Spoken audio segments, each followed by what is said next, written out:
Alors aujourd'hui, nous allons parler de la forêt en voyant comment cette ressource naturelle fut à la fois exploitée et protégée en France depuis Colbert. Tout d'abord, qu'est-ce qu'une forêt? Une forêt se distingue du bois par son étendue plus importante. C'est un écosystème formé d'une végétation dense où l'arbre domine et qui comporte plusieurs strates de végétaux. Alors à partir de là, on mesure qu'il existe plusieurs types de forêts, la forêt dense, les taillis, les futaies. Toutes ces forêts ont en commun d'avoir reçu la main de l'homme et d'avoir été forgées en partie par ces aménagements. Et c'est vrai aussi bien des forêts tempérées que des forêts équatoriales qui concernent aussi la France à travers sa forêt guyanaise. Alors à l'époque moderne qui nous intéresse ici, la forêt française semble abîmée, qu'elle soit livrée aux bandits de grand chemin ou globalement hors de contrôle de la politique royale. Alors traditionnellement, cette forêt, depuis le Moyen-Âge, a plusieurs usages et plusieurs usagers, qu'elle serve de terrain de chasse aux seigneurs, ou qu'elle permette aux paysans d'y trouver toute une série de ressources, que ce soit le bois de chauffage ou les différents produits issus de la cueillette. Mais c'est surtout un lieu qui a été soumis à différents cycles d'intenses déboisements visant à conquérir des terres agricoles. Et c'est dans ce contexte qu'intervint Jean-Baptiste Colbert. Colbert a été nommé intendant des finances en 1661 par Louis XIV sur recommandation du cardinal Mazarin.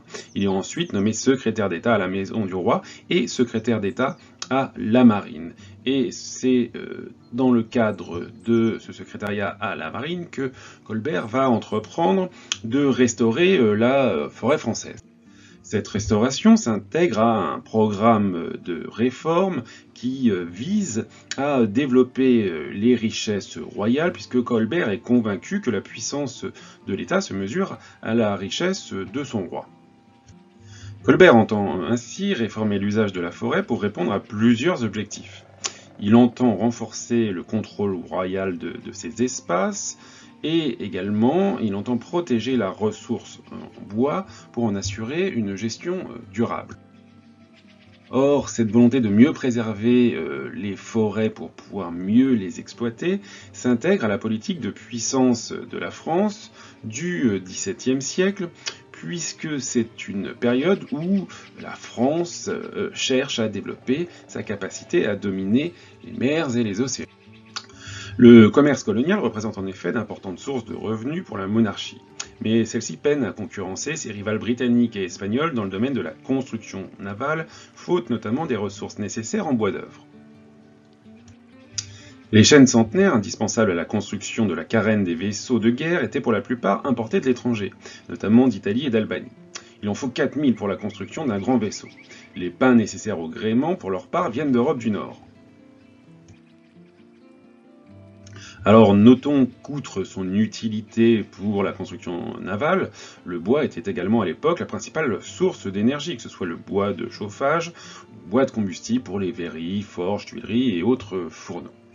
Ainsi, avec la Grande Réformation, ordonnance de 1669 sur le fait des eaux et forêts, Colbert entend remplacer par un code unique la multitude de règlements particuliers qui s'appliquaient sur les forêts françaises. Pour protéger et restaurer les ressources en bois du royaume, en particulier du bois de chêne, Colbert compte y parvenir à travers des règles d'exploitation strictes des forêts royales qui sont placées sous le contrôle d'officiers royaux. Les commissaires sont envoyés aux quatre coins du pays qui font preuve pour autant d'une certaine souplesse pour ne pas trop heurter les populations locales et leurs usages des forêts, d'autant que les révoltes rurales ne sont pas rares à cette époque. Mais pour autant, on voit que la superficie forestière en France continue de diminuer après l'ordonnance de Colbert. Alors l'application de l'ordonnance eut certains effets économiques en permettant notamment d'accroître sensiblement les revenus générés par la forêt royale et en permettant également à la marine de guerre de connaître un essor significatif, puisque en 1661, celle-ci ne comptait que 30 navires mal équipés, et 10 ans plus tard, elle en totalise 120.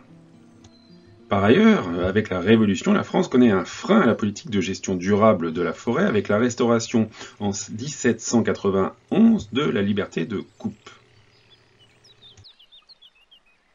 Et donc le retour à une politique de gestion durable finit par s'imposer en 1827 avec la promulgation du Code forestier qui donne la priorité à la production de bois en restreignant les droits d'usage des paysans. Et une fois de plus, ces restrictions donnent lieu à certaines réactions dans les campagnes, à l'image de la guerre des Demoiselles de 1829 à 1830, qui eut lieu en Ariège en opposant des paysans déguisés en femmes pour ne pas être identifiés à des gardes forestiers, des charbonniers ou encore des grands propriétaires qui sont accusés de limiter l'accès à la forêt pour la paysannerie. Alors par ailleurs, la politique de l'État vis-à-vis des forêts au XIXe siècle va se traduire par la création d'un massif forestier dans la région des Landes. Sous le Second Empire de Napoléon III, il est en effet décidé que cette région, qui offrait finalement un potentiel agronomique assez limité, servant essentiellement à l'élevage extensif des ovins, cette région donc allait être recouverte d'une vaste forêt de pins essentiellement, qui compose 95% de cette forêt, pour répondre notamment aux besoins de l'industrie ferroviaire et des traverses en bois de pin des chemins de fer. Les Landes sont ainsi recouvertes d'une vaste superficie boisée dont la faible diversité porte aujourd'hui à certaines critiques. L'idée de protéger la forêt commence également à émerger et en 1861, une première mesure de protection vise la forêt de Fontainebleau qui, pour ses qualités esthétiques, est considérée alors comme une réserve artistique. Le peintre Théodore Rousseau de l'école de Barbizon se fit alors le relais des artistes locaux pour inciter le gouvernement à cette mesure de protection exceptionnelle. Les mesures de protection des forêts se poursuivent par la suite et en 1953, les premières réserves biologiques des espaces protégés en milieu forestier sont alors créées. La volonté de mieux contrôler l'usage et la protection des forêts donne lieu également en 1964 à une loi créant l'ONF, Office national des forêts, qui n'apparaît réellement que 2 ans plus tard, en 1966. En 2001, c'est une loi d'orientation sur la forêt et le développement durable qui est adoptée. Ces initiatives achèvent de promouvoir la gestion durable de la forêt en France. Ainsi, on enregistre depuis le XIXe siècle une véritable reforestation de la France. La forêt, qui couvrait 13% du territoire français au Moyen-Âge, en recouvre aujourd'hui 31%. Alors notons cependant que cette évolution est le résultat des mesures de protection, mais aussi celui de la déprise agricole dans certaines régions, comme le Massif central, où beaucoup de terres sont finalement abandonnées à la forêt plutôt que d'être mises en culture. Il en résulte que la forêt actuelle en France est exploitée pour ses ressources en bois à travers une filière qui alimente différents secteurs d'activité, comme vous pouvez le voir sur ce document. Et comme on le voit sur le cycle d'exploitation des pins dans les Landes, cette exploitation du bois des forêts est soigneusement planifiée pour permettre un renouvellement de la ressource. Mais les forêts font également l'objet de différentes mesures de protection en étant intégrées aux différents parcs nationaux ou régionaux. Et comme on le voit à travers le parc national de forêt, ces parcs visent à promouvoir au sein des massifs forestiers différentes zones, certaines étant intégralement protégées, tandis que dans d'autres, nous pouvons constater une simple incitation à protéger l'environnement tout en permettant certains usages de la forêt. Alors dans ce paysage forestier, la Guyane constitue bien sûr un cas à part puisque ce territoire est recouvert à 98% par l'Amazonie, une forêt dense possédant une biodiversité exceptionnelle et qui demande à mettre en place un système de protection adapté. En 2007 fut ainsi créé en Guyane le 8e parc national qui est également le plus vaste de France. Alors, on retrouve ici, comme ailleurs, une division entre des espaces strictement protégés et d'autres qui sont plus ouverts, notamment au tourisme et aux différents usages de la forêt. Et la particularité de cette forêt guyanaise est qu'à côté des activités minières légales qui y sont exercées, on y retrouve également un orpaillage illégal, l'orpaillage désignant l'exploitation de l'or des rivières, orpaillage qui génère un trafic et une insécurité que les autorités françaises peinent à enrayer et à contrôler. Alors, en définitive, cette gestion durable de la forêt française fait intervenir différents acteurs.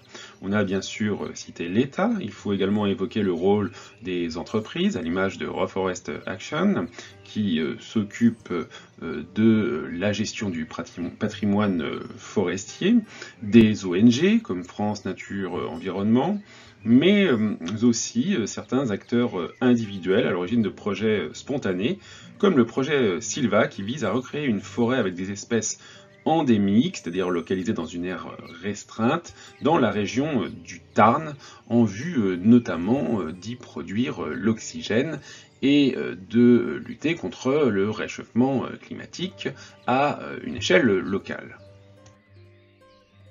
Enfin, on assiste aujourd'hui à une diversification des usages de la forêt qui sont de plus en plus des usages récréatifs, même si à ce niveau-là, les usagers peuvent avoir une vision divergente de la forêt. Certains usagers cherchant dans cette forêt des équipements, leur permettant de bonifier leurs activités récréatives, tandis que d'autres ont une vision plus romantique d'une forêt qui soit intégralement protégée.